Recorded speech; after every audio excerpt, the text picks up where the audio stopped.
બેસાડો ખાલી ના રડીશ કહું છું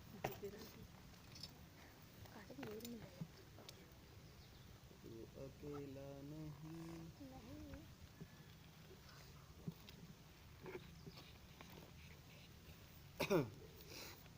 ધોરણ 9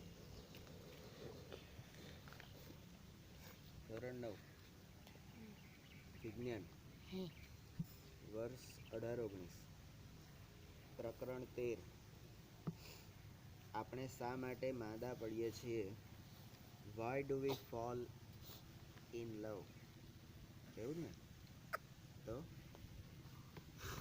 why do we fall in love એવું નહીં તો why do we fall eel I'll નથી ઈલ છે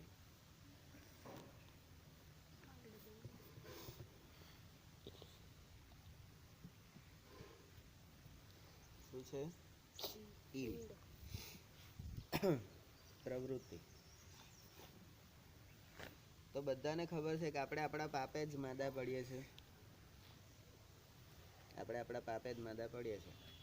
પછી બીજું શું છે સીધો ટટ્ટાર બેસ સહેજે ટેકો દીધો ને તો મારીશ કોઈના ટાયર ઉપર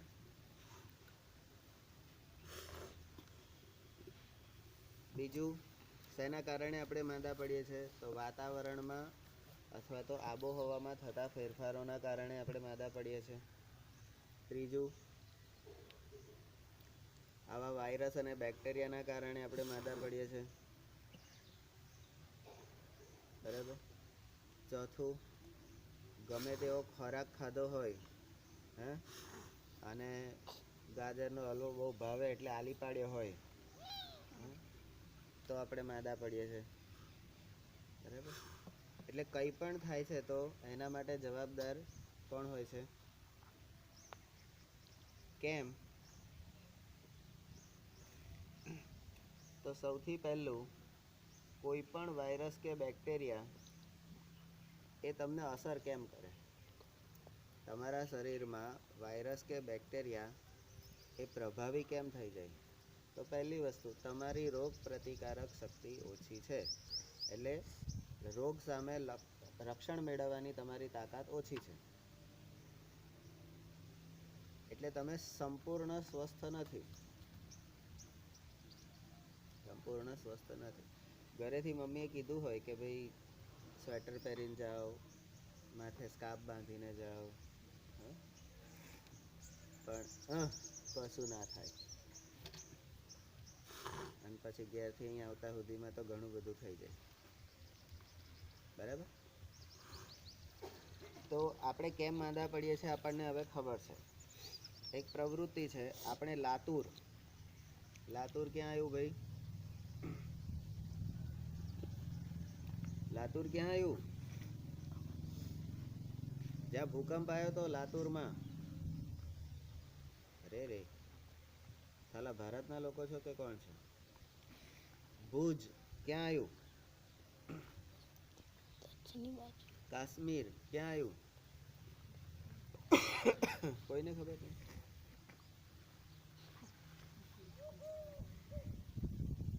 આટલું બધું ટીવીમાં જોયું કાશ્મીર તોય કાશ્મીર ખબર નહીં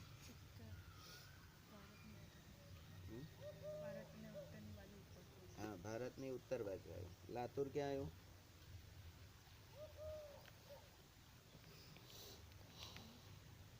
મધ્યપ્રદેશ કે મહારાષ્ટ્ર ક્યાં આવ્યું અને ભુજ ક્યાં આવ્યું ગુજરાત તો લાતુર ભુજ અને કાશ્મીર વગેરેમાં આવેલા ધરતીકંપ કે ભૂકંપ વિશે કે તટવર્તી પ્રદેશોને અસર પહોંચાડવા વાળા ચક્રવાત આ ચક્રવાત જે છે એને આપણે સુનામી કહીશું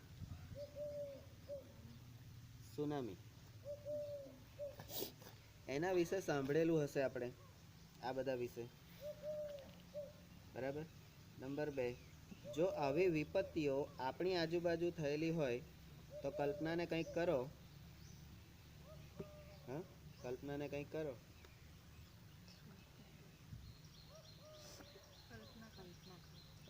શું કરવાનું તો કલ્પના કરો કે લોકોના સ્વાસ્થ્ય પર કેવા પ્રકારની અસર થયેલી હશે.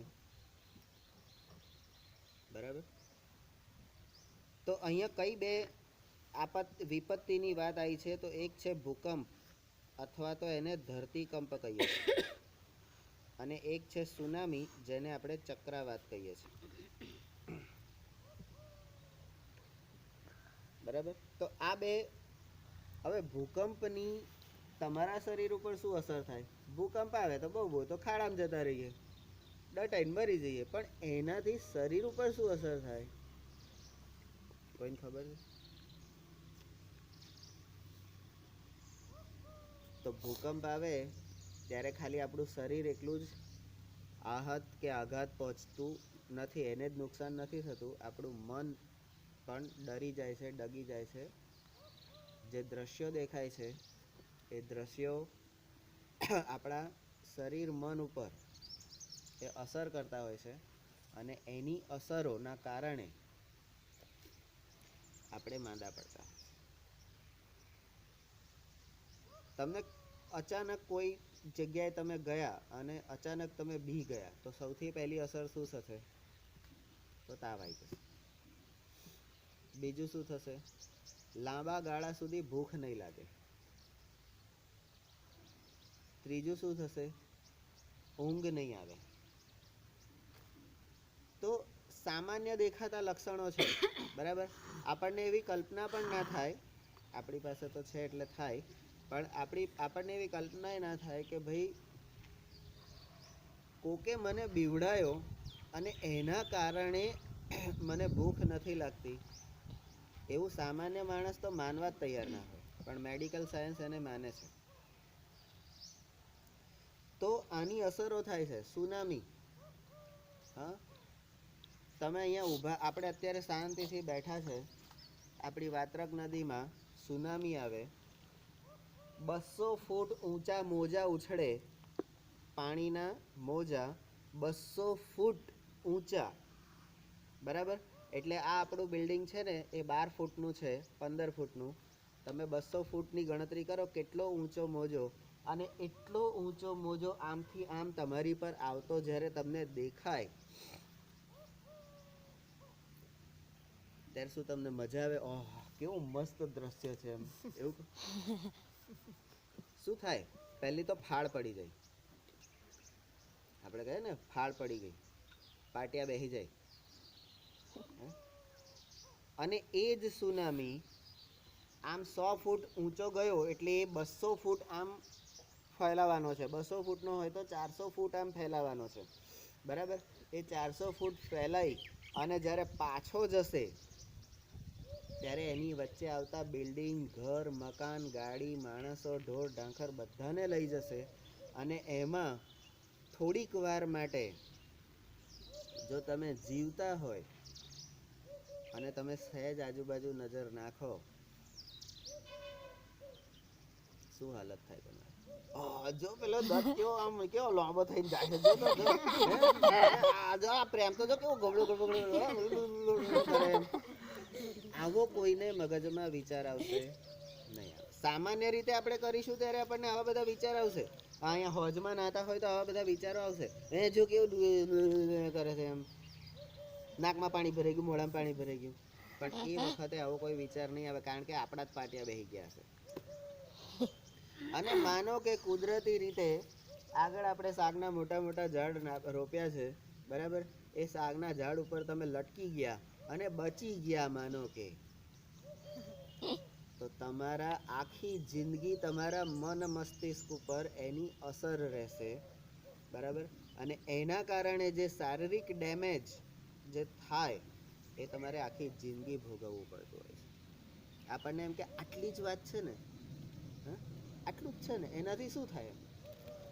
પણ ઘણું બધું થતું હોય છે. બરાબર. તો આપણા સ્વાસ્થ્ય પર કેવી અસરો થાય છે?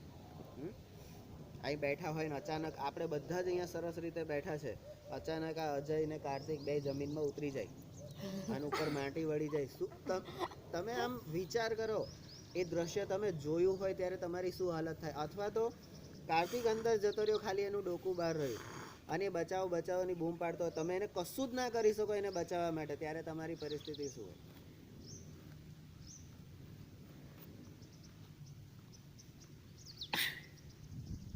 આ બધા દ્રશ્યો જ્યારે આપણે જોઈએ છે તો ખાલી આપણી આંખો જોતી નથી, આપણા મન ઉપર એની અસર થાય છે અને એની સીધી ઇફેક્ટ તમારા શારીરિક સ્વાસ્થ્ય પર થતી હોય છે.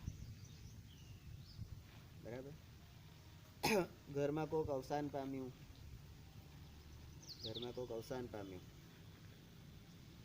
તમે તો અહીંથી હસતા રમતા આમ સાયકલ લઈને રોજિંદા લાઈફની જેમ મસ્ત જતા હોય અને તમને ઘેર જઈને કહે કે ભાઈ તમારા દાદા કે તમારી દાદી એક્સપાયર્ડ થઈ ગયા છે, એ જે ઝટકો લાગે કેવો હોય છે? ભયંકર હોય છે. અને એની અસરો લાંબા ગાળા સુધી ચાલુ હોય છે. એવું નથી કે તરત મટી જતી. આપણે સ્વસ્થ હોવાનો દોડ કરીએ છીએ પણ લાંબા ગાળા સુધી એની અસરો ચાલુ હોય છે. તો આવી વિપત્તિઓ વાસ્તવમાં થવાને લીધે તે સમયે આપણા પર કઈ અસરો પહોંચી શકે છે? આપણા પર શું અસર થાય છે? આપણને એમ કે આનાથી શું થયું? પૂરમાં તણાઈને જતા માણસો, પૂરમાં તણાઈને જતા ઢોર, બરાબર, અને જીવતા સજીવોને જ્યારે આપણે જોયા હોય ને પ્રત્યક્ષ, અને આપણે કંઈ જ ના કરી શકીએ, આ બધા જે દ્રશ્યો છે એ જોયા હોય એને ખબર પડે કે સાલી કેટલી વેદના થાય છે અને એની અસરો ક્યાં સુધી હોય છે. એ જેને જોયું હોય ને, બાકીના માટે આ હસવાનું, રમૂજ, મજાક એવો વિષય હોય છે. બાકી એને કંઈ ખબર નહીં પડતી કે આનાથી શરીર મન ઉપર શું અસર થાય છે. વિપત્તિ આવ્યા પછી કેટલા સમય સુધી વિભિન્ન પ્રકારના સ્વાસ્થ્ય સંબંધિત સમસ્યાઓ ઉત્પન્ન થતી રહે છે. આપણને બધાને ઇતિહાસમાં આપણે ભણ્યા છે કે અમેરિકાએ જાપાનના હિરોશીમા અને નાગાસાકી પર બોમ્બ નાખ્યો હતો. આજે કેટલા વર્ષ થયા? 1942-43ની વાત છે. આટલા વર્ષો પછી પણ એ દેશમાં જે બાળકો પેદા થાય છે એ જનીની ખોડ ખાંપડવાળા પેદા થાય છે. કેમ? એમના મા બાપના મન મસ્તિષ્ક ઉપર એટલી ભયંકર અસરો થઈ છે કે હજી પણ એમના જનીનોમાંથી એ ડર જતો નથી, એમના રંગસૂત્રોમાંથી એ ડર જતો નથી. એની અસરો આટલા વર્ષો પછી પણ ચાલુ છે. અને એવું એક બે નહીં, આખા ઘણા બધા લોકો પર એની અસર. બરાબર? હવે પહેલી પરિસ્થિતિમાં વિપત્તિના સમયે સ્વાસ્થ્ય પર શું અસર પડે છે, અને બીજી પરિસ્થિતિમાં વિપત્તિના સમય પછી સ્વાસ્થ્ય સંબંધિત કઈ સમસ્યાઓ ઉત્પન્ન થઈ હશે. બરાબર? તો આ વસ્તુ આપણે જોવાની છે. એટલે આપણને એવું થાય કે સાલું કુદરતમાં બનતી ઘટનાઓ એને આપણે શું લેવા દેવા. હમણાં 2 દિવસ પહેલાં અજીત એવું બોલ્યો હતો, આ મુઆન હવારથી એની રાહ જોઈએ છે, છોડતા તો છે ને, કે આપણે નવરા છે એના માટે કે એને જે કરવું એ કરે, હેડો આપણે ઘેર જતા રહીએ. અભિનંદનને જ્યારે છોડવામાં વાર થઈ ત્યારે એણે આવું સ્ટેટમેન્ટ આપ્યું હતું. એને કદાચ યાદ નહીં હોય કે હું આવું બકી ગયો હતો. પણ સાલું આ દિમાગ છે ને, ખબર નહીં ગમે તે રીતે ડેટા એન્ટ્રી થઈ જાય છે અને પછી છે ને અહીં સુધી પહોંચી જાય છે. તો મારે શું, કેદારનાથમાં પૂર આવ્યું, વાદળ ફાટ્યું, સરસ્વતી વિદ્યા મંદિર મહેમદાવાદના છોકરાને શું કરવા ફાળો ઉઘરાવા જવાની જરૂર પડે? એને શું ફેર પડે? કેદારનાથ તો ક્યાં છે? છેક ઉત્તરાખંડમાં ઉપર. તમારે શું કરવા ફાળો ઉઘરાવાની જરૂર પડે? પણ એની અસરો આપણને થાય છે.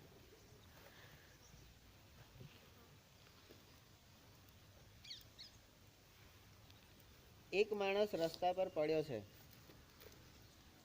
મોટા ભાગના લોકો એવું વિચારશે, ઓ પીન પડ્યો હશે, દારૂ હશે. કેટલાક લોકો એવું વિચારશે, કદાચ કંઈ અથડાઈ બથડાઈ નહીં, ચક્કર બક્કર નહીં આવી ગયા હોય ને, બીપી, એટલે એને તપાસ કરવા છે શું છે એકચ્યુઅલી. અને કેટલાક એવા હશે કે એને જો ખરેખર કંઈક જેન્યુઅન પ્રોબ્લેમ હશે, પિન પડ્યો હશે તો એની કોઈ માથાકૂટ નહીં કરે, પણ જો બીજો કોઈ પ્રોબ્લેમ હશે તો એની સારવાર કરશે, એને ટ્રીટમેન્ટ કરશે, ઘરે પહોંચાડશે, આવું બધું. તો આ છે દ્રશ્યોની અસર. આપણે કહીએ છીએ ને પિક્ચર ડિસ્ક્રિપ્શન. ચિત્રો જોયા પછી એટલે દ્રશ્ય જોયા પછી આપણને અંદરથી જે ફિલિંગ થાય છે એ ફિલિંગ આપણે શબ્દોમાં લખવાની હોય છે, બરાબર? અને એ જ્યારે અંદર ડંખ વાગે ને ત્યારે જ થાય, અને જ્યારે પોતાના પર આવું બધું દ્રશ્યો જોયા હોય ને ત્યારે એવું બધું થાય, બરાબર? હમણાં જો પેલા રાયશંકભાઈને પકડી ગયા હોય પાકિસ્તાન વાળા, અને એમની રાહ જોવાની હોય બોર્ડર ઉપર, તો વિશાલ ને અજીત હવારથી ખાધા પીધા વગર ત્યાં ઉભા રહે ને, ત્યારે એમ થાય 9 વાગે કીધું તું 5 વાગ્યા સુધી છોડ્યો નહીં, હેડો ઘેર જતા રહી, આવું હોય આવશે. એ વખતે એવું કહેશે નહીં કે, બરાબર? તો આ બધી અસરો આપણને થાય છે. આ પ્રવૃત્તિ દરમિયાન આપણને એ અનુભવ થાય છે કે માનવ સમુદાયમાં સ્વાસ્થ્ય તેમજ રોગ એક જટિલ સમસ્યા છે, જેના માટે એકબીજાને સંબંધિત અનેક કારકો એટલે કે ઘટકો જવાબદાર છે. સ્વાસ્થ્ય અને રોગ આ બંને માટે કારકો જવાબદાર છે. આપણે એ પણ અનુભવી શકીએ છીએ કે સ્વાસ્થ્ય અને રોગનો અર્થ એ સ્વયં જ ખૂબ જટિલ છે.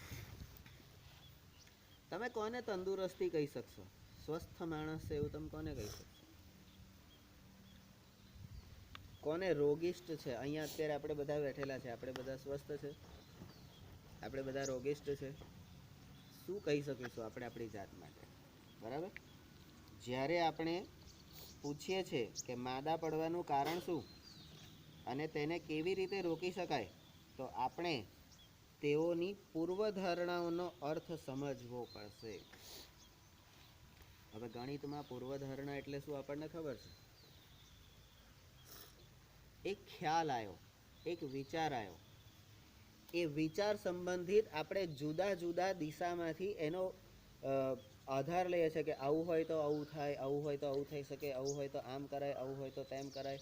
તો આજે આપણે આજુબાજુ આમ હોય ને તો આવું થાય, આ જે બધું આપણે કરીએ છીએ એ આપણી પૂર્વધારણાઓ હોય છે.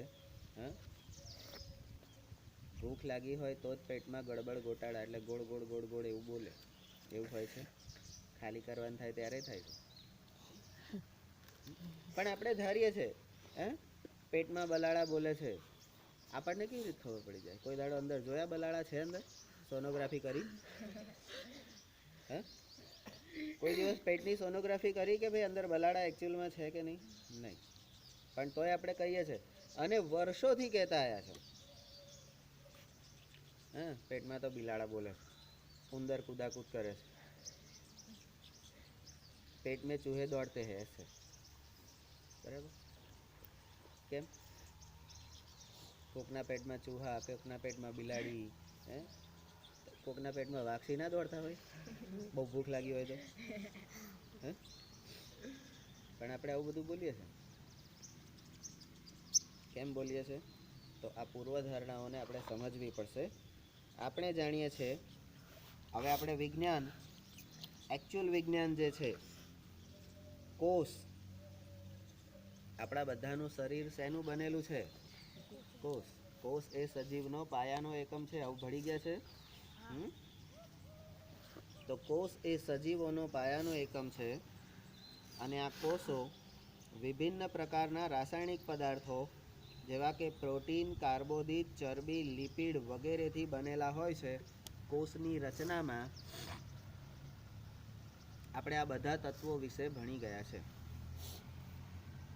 અલે પેલું આમ લંબચોરસ જેવું આમ ગોળ હતું ને એની અંદર પેલી ગોલ્ગીકાય ને પેલા અંગિકાઓ ને અંગો ને એવું બધું, કોષમાં કોષ રસ, કોષ કેન્દ્ર પટલ, પછી રસધાનીઓ ને એવું બધું નહોતું પેલું આમ અંદર હોતું? હોતું તું તમે યાર કઈનું પૂછો છો? પતી ગયું એ ચેપ્ટર તો. જોકે તે સ્થાયી લાગે છે. આ કોષની અંદર રહેલા જે આ પદાર્થો છે, ચરબી, કાર્બોદિત, લિપિડ, પ્રોટીન, આ બધા આપણને એવું લાગે કે આ સ્થિર, આ ચરબી અહીંયા ભરાઈ ગઈ છે એવું આપણને લાગે. આમ તો ભરાઈ જ ગઈ છે, પણ એકચ્યુઅલી એ એક જગ્યાએ સ્થિર હોતી નથી. એ સક્રિય હોય છે, પરંતુ તેઓ ખૂબ સક્રિય હોય છે. તેઓમાં કોઈને કોઈ ક્રિયા હંમેશા થતી રહે છે. આ કોષો એક સ્થળેથી બીજા સ્થળે ગતિશીલ ક્રિયા થતી રહે છે, ગતિશીલ હોય છે. અને ત્યાં સુધી કે જે કોષોમાં ગતિ હોતી નથી તેઓ પણ કોઈને કોઈ સમારકામનું કાર્ય, રિપેરિંગનું કાર્ય એ કરે છે. અને બીજું, નવા કોષો નિર્માણ પામે છે. એટલે કોષની અંદરની આપણો એક સામાન્ય કોષ, એની અંદર જે ઘટકો છે એ ઘટકો સક્રિય હોય છે, કંઈ ને કંઈ કામ કરતા હોય છે, બરાબર. તો સાલા શરીરના નાનામાં નાનો કોષ જે છે એની અંદરના નાનામાં નાના તત્વો છે એ જો સતત કામ કરી શકતા હોય તો આટલું મોટું શરીર લઈને બેઠેલા તમને લોકોને એનો થાક લાગે. તમે કેમ સતત કામ ના કરી શકો? બરાબર. આપણને કુદરતે એક ક્ષમતા આપેલી છે, પણ આપણે એનો સદુપયોગ કરતા નથી. આપણે એનો દુરુપયોગ કરીએ છીએ. પેલું કે ને બાયલા વેડા ને ટાયલા વેડા કરીએ છીએ, બરાબર. થાકી ગયો, મારથી નહીં થાય, આટલું બધું કંઈ થતું હશે? તો એ જો કોષ કરી શકતો અને સતત એ નવા કોષોનું નિર્માણ કરે છે, નવરો નહીં બેહી રહેતો. અને આ પ્રક્રિયા જ્યાં સુધી આપણે મરી ના જઈએ ત્યાં સુધી ચાલુ હોય છે. અને આપણે રોજ 8-10 કલાક ઊંઘવા જોઈએ, 5-6 કલાક ડોજું ભરવા જોઈએ, 2 કલાક માંડ ભણવા જોઈએ, 7-8 કલાક રમવા જોઈએ. 24 કલાકમાં આપણે કેટલું બધું કરવાનું હોય. આપણા અંગો અથવા તો પેશીઓમાં ઘણી બધી વિશિષ્ટ ક્રિયાઓ ચાલતી હોય છે. તમારા શરીરના હાથના, પગના, પેટના, ગાલના આ બધા જે કોષો અને અંગો જે હોય છે, આ પેટની અંદર લીવર જે છે, ધારો કે આપણું યકૃત, આ બાજુ બરોડ છે, કિડની છે, બે બાજુ, બરાબર. આ બધા શું નવરા આમ અંદર ખાલી ખાલી પડી લહેર કરતા હોય, અંદર હુતા હુતા એ સતત કામ કરતા હોય, કંઈ ને કંઈ કામ કરતા હોય, બરાબર.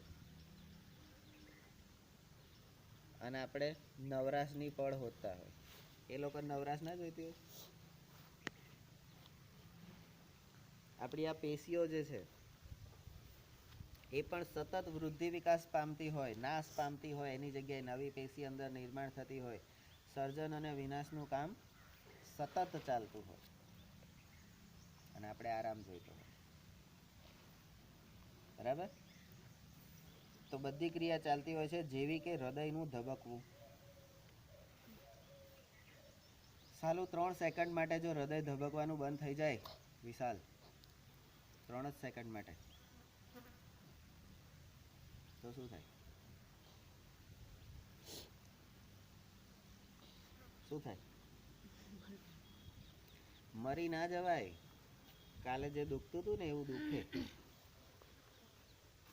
બરાબર. આ ફેફસા 1 મિનિટમાં 18 થી 20 શ્વાસ લે છે. એ 18 થી 20 શ્વાસ ના લે તો શું થાય? ચલો, આજે અડધો કલાક માટે ફેફસાને આરામ આપવામાં આવે છે. તમારે આજે કશું નહીં કરવાનું, અંદર હલન ચલન સહેજે નહીં કરવાનું, બરાબર. શું દશા થાય? ના અંદર ઓક્સિજનનો સપ્લાય જાય કે ના અંદરથી કાર્બન ડાયોક્સાઇડ બહાર નીકળે. શું હાલત થાય? શું હાલત થાય? ચૈતન્યભાઈનો છેલ્લો જે ટેસ્ટ કર્યો એ શરીરમાં કાર્બનનું પ્રમાણ કેટલું હતું એ જાણવા માટેનો ટેસ્ટ હતો. જો અંદર શરીરમાં કાર્બન વધારે ભરાઈ જાય તો પૂરા થઈ જઈએ. કારણ કે જેવી રીતે સજીવનો પાયાનો એકમ કોષ છે, એવી રીતે રસાયણ વિજ્ઞાનમાં કોઈ પણ તત્વ કે પદાર્થનો પાયાનો ઘટક એ કાર્બન છે. પૂરું થઈ જાય. કાર્બન અંદર જામ થઈ જાય. કાર્બન એટલે કોલસો, બરાબર? અંદર જામ થઈ જાય એટલે બધું ચોકઅપ, પૂરું થઈ ગયું.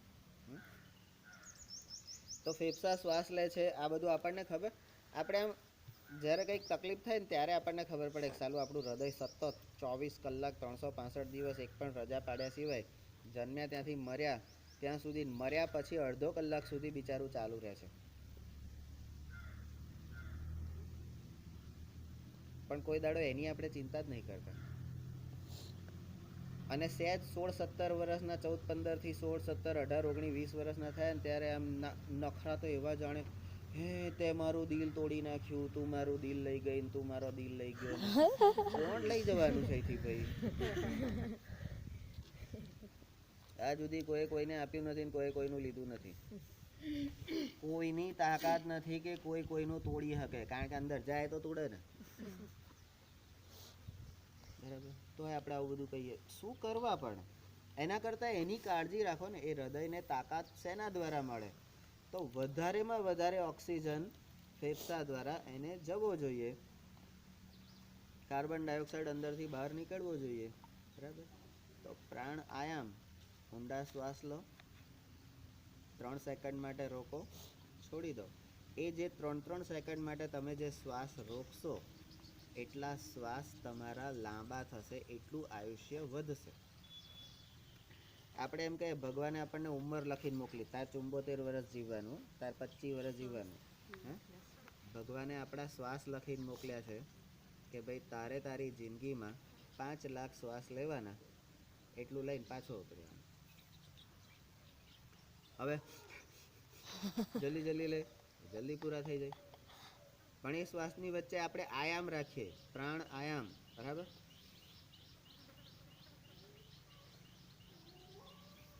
આ જે વચ્ચેનું આવી 3-3 સેકન્ડ ભેગી થઈને મારી જિંદગી એટલી વધશે, મારું સ્વાસ્થ્ય વધશે, મારી તંદુરસ્તી વધશે. બરાબર? પણ આપણે આવો તો કંઈ વિચાર કરીએ નહીં. હા, આપણી કિડની, મૂત્રપિંડ, એમાં ગાળણ દ્વારા મૂત્રનું નિર્માણ થાય છે. અને તમારું જે મગજ જેની પાસે હોય એને જ ચિંતા કરવાની. મગજ એ વિચારે છે. આ ભાઈ અત્યારે બેઠો છે, તમને બધાને એવું લાગે છે, મને પણ એવું પહેલાં લાગતું હતું કે અહીં બેઠો બેઠો ભણે છે, એને હું જે બોલું છું ને એ સાંભળે છે. પણ એકચ્યુઅલમાં એવું કરતો નથી. હું કોઈ શબ્દ બોલું છું એટલે અહીંયા આગળ આટલા 2 ફકરા 3 ફકરામાં હું જે બોલ્યો એમાંથી કેટલાક શબ્દો એ પકડી લે છે. એ કેટલાક શબ્દો પકડી લે છે અને પછી એ શબ્દો ઉપર વિચારે છે. પછી હું જે બોલું છું એમાં એનું ધ્યાન હોતું નથી. એટલે એનું મગજ વિચારે છે ખરું, પણ ખોટા સમયે વિચારે છે. કારણ કે મગજ તો સતત વિચારશીલ છે, પણ એ ખોટા સમય. અત્યારે એને શું ગ્રહણ કરવાનું, જે આવ્યું એ પહેલા લઈ લો. જે આવ્યું છે હવે એને વિચારો આમાંથી આપણા કામનું કેટલું છે. અહીંથી હું જે કહું છું એમાં બધું નકામું તો હોતું જ નથી. 80% નકામું હોય છે, 20% તો કામનું હોય છે ને.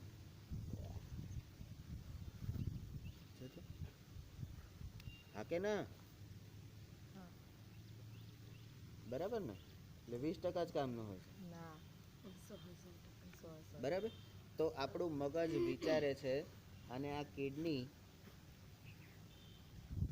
જો થોડીક વાર માટે એની ગરણી બંધ કરી દે, આજે પાણી ગાળવું નહીં, આજે પાણી ગાળવું નથી, તો આ નળીઓમાં આવડા પથરા થઈ જાય. પથરી નહીં, પથરા થઈ જાય. બરાબર? સેકન્ડના 6થા ભાગમાં તો ખાર બાજી જાય, આખી બધી નળીઓ ચોકઅપ થઈ જાય. હે? અને ભલું હોય તો ટિકિટ ફાટી જાય. પણ આ બધા સતત કામ કરતા લોકો છે. તો જો એ બધા સતત કામ કરતા હોય તમને શું વાંધો છે? આ હું અત્યારે એટલા માટે કહું છું કે તમારા દુઃખના દાડા થોડા સમય પછી ચાલુ થવાના છે, અને આપણે હાર્યા થાક્યા વગર ભયાનક કામ કરવાનું છે, અને કંઈક નવો અધ્યાય રચવાનો છે, બરાબર? અને એના માટે આપણે તૈયારી કરવાની છે. એટલે શરીર અને મન એ બેને જ્યારે ટાઈમ મળે ત્યારે ફાલતુમાં ટાઈમ બગાડ્યા વગર જ્યારે ટાઈમ મળે ત્યારે શું કરવાનું? પ્રાણાયામ. બે પ્રાણની વચ્ચે જગ્યા. બરાબર? ચલો, આ બધી પ્રવૃત્તિઓ કે ક્રિયાઓ પરસ્પર સંબંધિત છે. ઉદાહરણ, હૃદય કામ કરે છે તો એની હાથે કિડનીને શું લેવા દેવા? ફેફસા કામ કરે છે તો એની હાથે હૃદયને શું લેવા દેવા?